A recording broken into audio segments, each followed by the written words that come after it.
Halo semuanya, selamat datang di channel Mangare. Bagaimana kabarnya hari ini, sehat bukan? Mudah-mudahan dalam keadaan sehat selalu. Kali ini kita akan menceritakan alur cerita manhwa yang berjudul King Apocalypse. Yuk simak alur ceritanya. Mereka berdua akhirnya tiba di rumah milik mereka.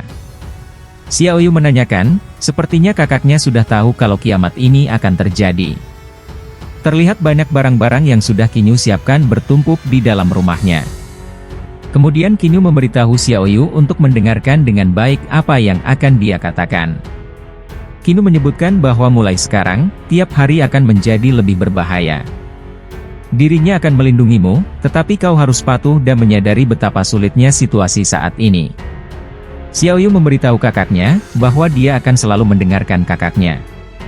Kemudian Kinyu menjelaskan lagi, bahwa selama kiamat, setiap orang akan mengorbankan orang lain untuk kepentingan mereka sendiri. Hati manusia sekarang akan menjadi lebih jahat dari sebelumnya, jadi jangan mudah percaya dengan orang lain. Bagaimana aku tahu ini? Aku akan menjelaskan padamu nanti.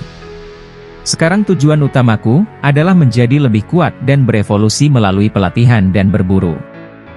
Mendapatkan kekuatan yang mirip dengan zombie dan monster bermutasi. Karena ini adalah hari kiamat, mari kita menikmati mandi air hangat terakhir, jelas Kinyu. Setelah memberitahu informasi mengenai hari kiamat, keduanya akhirnya mandi air hangat untuk terakhir kalinya. Karena setelah ini, listrik akan menjadi padam. Setelah mandi, Xiaoyu memasak makanan untuk makan mereka berdua. Di sela-sela makan, Xiaoyu menanyakan perihal pergi ke tentara untuk mengandalkan mereka. Karena menurut Xiaoyu, jika kejadian mengerikan seperti ini terjadi, cuma mereka yang bisa melindungi mereka berdua. Namun Kinyu membantahnya, karena menurut Kinyu, mereka tidak tahu cara menghadapi mereka. Mereka hanya bisa menjamin keselamatan kita beberapa tahun. Xiaoyu kemudian meminta kakaknya untuk memberitahu para tentara tentang cara menghadapi masa-masa kiamat. Namun Kinyu pesimis, karena menurutnya para tentara tidak akan mendengarkan warga sipil. Dan mereka berdua tidak bisa bertemu dengan orang yang bertanggung jawab akan hal itu. Mendengar jawaban dari kakaknya, Xiaoyu akhirnya pasrah. Kinyu meminta Xiaoyu untuk memahami, bahwa tidak ada untungnya bergabung dengan kelompok yang lemah. Hanya jika kau kuat, maka kau memiliki peluang dalam bahaya, di samping ancaman zombie dan monster bermutasi, ada juga manusia. Jelas Kinyu memberikan saran dan masukan ke Xiaoyu. Malamnya, terlihat Kinyu sedang meneliti sebuah obat dengan alat-alat yang cukup sederhana. Adiknya masuk dan menanyakan apa yang sedang kakaknya lakukan. Namun Kinyu memperingatkan bahwa dia sedang membuat cairan peledak. Jadi sangat berbahaya di dalam sini. Namun Xiaoyu penasaran, bagaimana kakaknya tahu cara membuat peledak. Kinyu memberitahu adiknya bahwa itu sangat mudah, cukup cari di Google. Kinyu kemudian menyuruh Xiaoyu untuk menutup pintu dulu, atau kita akan berakhir menjadi tunawisma. Setelah itu Kinyu melanjutkan pembuatan alat peledaknya. Setelah selesai membuatkan alat peledak, Kinyu langsung naik ke tempat tidur. Dia berpikir bahwa sudah berapa tahun sejak dirinya tidur nyenyak di tempat tidur yang nyaman. Tiba-tiba Xiaoyu memanggil kakaknya dan mengatakan bahwa dia ketakutan dan memintanya untuk tidur bersamanya. Akhirnya mereka berdua tidur bersama untuk bisa saling melindungi. Kinyu yang merasakan kehangatan keluarga berpikir, bahwa dirinya berharap ini bukanlah sebuah mimpi. Ketika sudah pagi, Xiaoyu bangun dan dia melihat kakaknya sudah bersiap untuk pergi. Dia menanyakan kemana kakaknya akan pergi. Kinyu memberitahunya bahwa dia akan memeriksa di setiap unit apartemen. Jika ada zombie di sana, aku akan membunuh mereka dalam perjalanan. Namun Xiaoyu mengatakan, sebelumnya kakaknya memberitahu bahwa orang normal yang melawan zombie adalah gila. Namun Kinyu memberitahu Xiaoyu bahwa dia bukanlah orang normal, dan jangan khawatir tentangnya. Karena aku adalah gunslinger level 2A di masa lalu, ucap Kinyu. Mendengar jawaban dari kakaknya, Xiaoyu kebingungan, dan memperingatkan Kinyu untuk berhati-hati. Terlihat Kinyu memegang tongkatnya dan menyusuri lorong apartemen, dan dia berencana akan mulai untuk memeriksa zombie. Dia menanyakan apakah ada orang yang berada di sana, di dalam pintu apartemen salah satu orang. Kemudian Kinyu mendengar sesuatu di dalamnya. Dia kemudian menjauh dari pintu dan menaiki tangga. Kinyu menyebutkan bahwa itu seperti yang dia harapkan, dan memintanya untuk kemari dan menjadi mangsa pertama bagi Kinyu. Kemudian muncullah zombie dari dalam pintu itu, dia mendobraknya dengan sangat kuat. Zombie itu mencari Kinyu, karena tidak menemukannya. Namun Kinyu melompat dan memberitahu zombie itu untuk tidak perlu mencarinya, karena dia sudah berada di sini. Kinyu kemudian langsung memukul kepala zombie itu dengan serangan yang cukup kuat, dan membuatnya langsung terjatuh. Kinyu kemudian menusuk badannya, dan berhasil membunuh zombie itu. Setelah membunuhnya, Kinyu mengecek tubuhnya, untuk mendapatkan bahan evolusi yang dia cari. Akhirnya dapatlah satu batu tapi bukan bahan evolusi yang ditemukan setelah membunuh zombie. Kemudian Kinyu melanjutkan pencariannya dengan berjalan ke lorong-lorong apartemen. Dia kemudian menemukan beberapa zombie dan langsung membunuhnya. Setelah berjalan begitu lamanya, hingga sampai unit terakhir, Kinyu menduga bahwa tidak ada satupun yang selamat. Kinyu kemudian melihat sebuah pintu apartemen milik orang lain, dan kemudian mendengar seperti sebuah tangisan. Kinyu yang mendengar tangisan itu sangat bahagia, karena menurutnya ada kemungkinan beberapa orang yang selamat di unit ini. Kemudian Kinyu membuka pintu itu, dan dia melihat tidak ada orang di sini. Kemudian Kinyu melihat ada keranjang roda bayi, dan kilatan merah yang berlari dengan sangat cepatnya. Kinyu berpikir, apa-apaan itu? Apa itu zombie, atau monster bermutasi, pikir Kinyu. Kemudian di bawah kursi, keluar suara bayi yang menangis kembali, dan ada juga mata berwarna merah yang bersembunyi di bawahnya. Kinyu kemudian berjalan menuju belakang kursi dan berusaha membunuhnya. Dengan semangat, Kinyu mengatakan, "Monster, terima kematianmu." Namun sayang sekali, Kinyu tidak berhasil mengenainya. Tanpa diduga, zombie bayi itu sudah berada di belakang Kinyu dan bersiap mengikutinya. Namun Kinyu berhasil menyadarinya dan membuatnya terlempar akibat pukulan yang dilakukan oleh Kinyu. Kemudian Kinyu berlari dan mengejar zombie itu, dan langsung menombakkan besi tembaga itu ke zombie bayi. Namun sayang sekali, serangan Kinyu hanya mengenai lantai apartemen, zombie bayi itu berhasil kabur. Kinyu menyebutkan bahwa zombie itu tahu caranya lari dan juga punya kecerdasan. Monster bayi itu lari keluar apartemen lewat pintu depan. Kinyu mengatakan bahwa ini buruk, karena bayi zombie memiliki kecerdasan, ia akan selalu menyimpan dendam, jika dirinya membiarkannya melarikan diri, belum sempat menyelesaikan perkataannya. Bayi zombie itu melompat dari pagar dan melompat ke bawah dengan senyuman mengejek Kinyu. Kinyu kesal karena dia telah gagal dan membiarkannya kabur. Tanpa diduga, Kinyu tersenyum dengan bahagia karena bayi zombie itu telah mati akibat terjatuh dari apartemen yang cukup tinggi hingga hancur. Kinyu mengatakan, bagaimanapun dia itu hanya zombie level rendah. Dia kemudian masuk lagi ke dalam dan melihat kedua wali dari bayi itu telah mati dengan keadaan yang begitu mengenaskan. Kemudian Kinyu menuju ke arah dapur untuk melihat apakah dia bisa menemukan persediaan yang berguna yang sudah ditinggalkan. Setelah mencarinya, Kinyu pulang dengan membawa beberapa barang yang bisa dijadikan sebagai persediaan mereka untuk bertahan hidup. Dia kemudian memanggil Xiaoyu bahwa dia telah pulang. Kemudian dia melemparkan 2 kantong besar yang berisi barang-barang persediaan yang berhasil dikumpulkan. Xiaoyu terkejut dengan apa yang dibawa oleh Kinyu, dia menanyakan di mana kakaknya menemukan begitu banyak persediaan. Kinyu memberitahu Xiaoyu bahwa tidak ada orang lain yang selamat di gedung selain mereka berdua.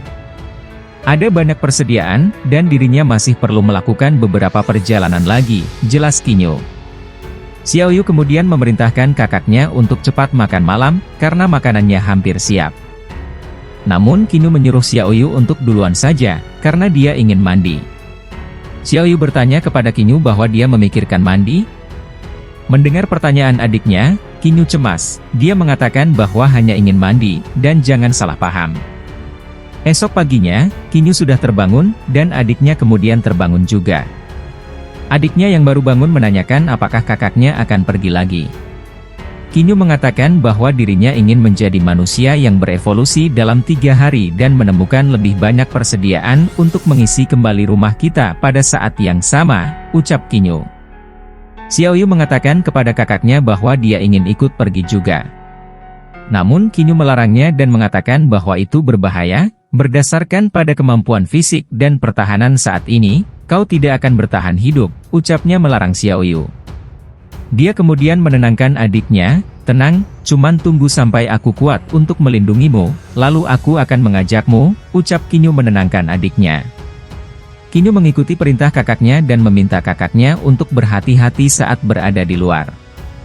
Qingyu kemudian pergi mencari bahan evolusi di tubuh para zombie. Ada banyak zombie yang berkeliaran di luar, Qingyu langsung menyerangnya dengan besi tembaga miliknya. Dan serangan dari Qingyu berhasil membunuh beberapa zombie yang berhasil ditemui di jalan. Ketika di jalan, tanpa diduga, Qingyu berhasil diserang oleh zombie. Zombie itu berhasil menarik pundaknya Qingyu dari dalam mobil. Qingyu langsung marah, dan kemudian menghajarnya untuk segera melepaskan tangannya. Kemudian membunuhnya dengan tembaga besinya di dalam mobil yang zombie itu tempati. Tak lama berselang, Qingyu telah berhasil membunuh banyak zombie. Namun Qingyu kesal, karena dia telah membunuh lebih dari 10 zombie. Mematahkan beberapa pisau kecil, namun dia tidak dapat menemukan satupun bahan evolusi. Qingyu melihat suasana juga sudah mulai sore, dia berpikir Xiaoyu mungkin khawatir dengannya.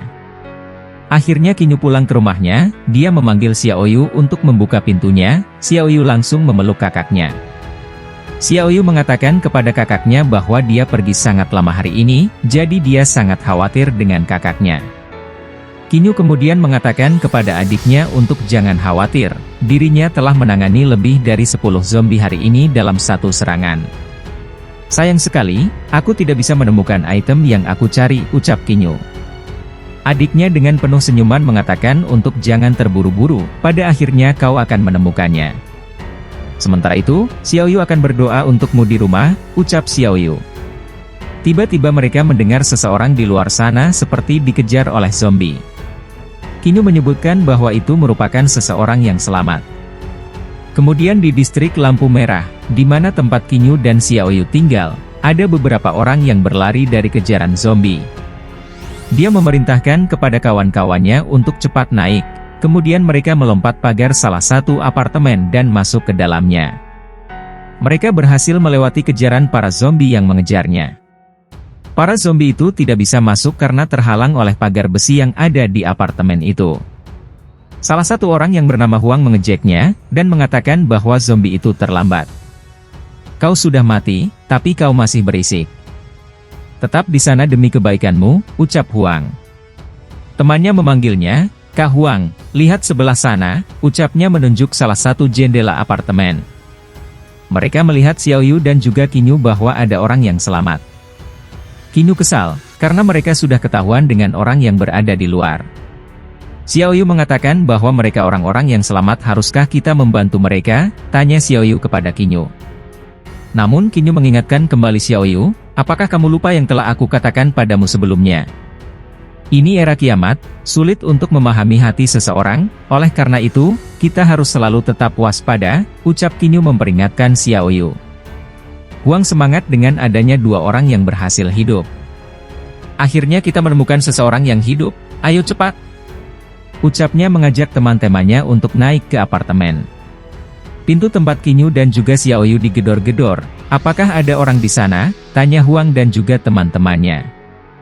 Qingyu yang di dalamnya sudah waspada dengan membawa besi logam. Huang mengatakan, jangan pura-pura kau tidak ada di sana, kami baru saja melihatmu, cepat buka pintu. Kemudian Qingyu membuka pintunya, namun Huang emosi dan memarahinya. Apakah kamu tuli, lama sekali untuk membuka pintu, ucapnya marah. Namun tak lama berselang dia ketakutan dengan apa yang dibawa oleh Qingyu dan juga tatapan membunuhnya. Dengan tatapan yang menakutkan, Qingyu memperingatkan apakah ada yang salah? Huang dan teman-temannya ketakutan, hai saudara jangan marah. Kami bukan orang jahat, kami hanya senang melihat orang yang selamat lainnya, ucap Huang. Temannya yang lain mengatakan hal yang sama. Ya, melihat orang yang masih hidup, betapa menyenangkannya. Ucap mereka berdua dengan senyum terpaksa. Huang kemudian mencoba masuk, dia mengatakan, saudara, bisakah membiarkan kami masuk? Jadi kita bisa mengobrol, kami sudah kelaparan selama beberapa hari, ucapnya melihat kamar Qingyu. Namun Qingyu menghalanginya menggunakan tangan dan melarangnya untuk masuk. Dan muncullah Xiaoyu dengan membawa 2 kantong makanan. "Kakak, bagaimana jika memberikan mereka beberapa makanan?" ucap Xiaoyu. Huang yang melihat Xiaoyu langsung melotot dengan penuh kekaguman. "Ah, terima kasih, dada cewek ini. Wah dada nona ini, wah nona ini baik hati," ucapnya terbata-bata dengan keinginan mesumnya. Kemudian Huang menerima makanannya, tapi Qingyu mengusirnya. Ruangan itu kosong dan tidak ada zombie. "Jika ingin tinggal, pergi ke sana," perintah Qingyu. Mereka bertiga akhirnya pindah ke ruangan sebelah Qingyu. Mereka memakan mie instan yang diberikan oleh Xiaoyu. Huang kesal dengan Qingyu, "Memberi kita beberapa mie instan dan kemudian ingin mengusir kita," ucapnya kesal. Temannya mengatakan, "Bukankah itu bagus bahwa kita bisa makan?" ucap temannya saling duduk di kursi. Temannya yang kepala pelontos menyebutkan, "Apakah kamu memperhatikan ekspresi wajah tunangannya ketika kita mendekati mereka sore ini? Dia tidak sabar untuk menelan kita sepenuhnya, hahaha," ucapnya tertawa. "Tentu saja aku melihatnya, pelacur itu biasanya menyimpan uang kotornya dan tidak pernah menatap kita secara langsung. Ini merupakan indikasi kehebatan kita," ucap temannya yang lain. Huang menanyakan pendapat teman-temannya, "Ngomong-ngomong, apa pendapatmu tentang jalang sebelah? Bagaimana aku bisa melewatkannya? Kecantikannya adalah kelas atas." "Apa, kamu ingin bagian?" tanya balik temannya. Temannya yang satunya membicarakan Qingyu, bahwa bocah yang bersamanya terlalu sombong, "Kita akan mengurusnya besok." Huang kemudian membuat rencana bahwa besok siang mereka akan mengetuk pintu mereka dan meminta makanan. Ketika mereka membukanya, kita bertiga akan menyerangnya bersamaan.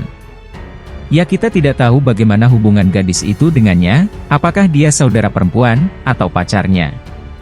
Besok, kita akan menggunakan cara yang biasa dan mempermainkannya di depannya sampai kita lelah, lalu kita bunuh dia. Mari kita selesaikan bocah itu, tetapi menjaga pacarnya sehingga kita bisa merasakan dan menikmatinya perlahan. Kita akan tinggal di sini di masa depan. Aku lihat rumah mereka berisi banyak persediaan, ucap mereka merencanakan tujuan jahatnya. Qingyu yang bersembunyi di sekitar apartemen itu sedang memantaunya. Setelah malam, dia masuk ke dalam apartemen itu. Mereka bertiga sedang nyenyak tidur, namun tidak menyadari kedatangan Qingyu. Tak lama berselang, satu temannya yang berkepala pelontos berhasil ditangkap Qingyu dan dibawanya. Temannya yang satunya terbangun akibat Huang bermimpi mesum. Dia terkejut ada Qingyu di depannya, tak waktu lama, dia langsung membunuhnya dengan logam besi miliknya. Xiaoyu terkejut dengan kakaknya yang telah membunuh beberapa berandalan itu.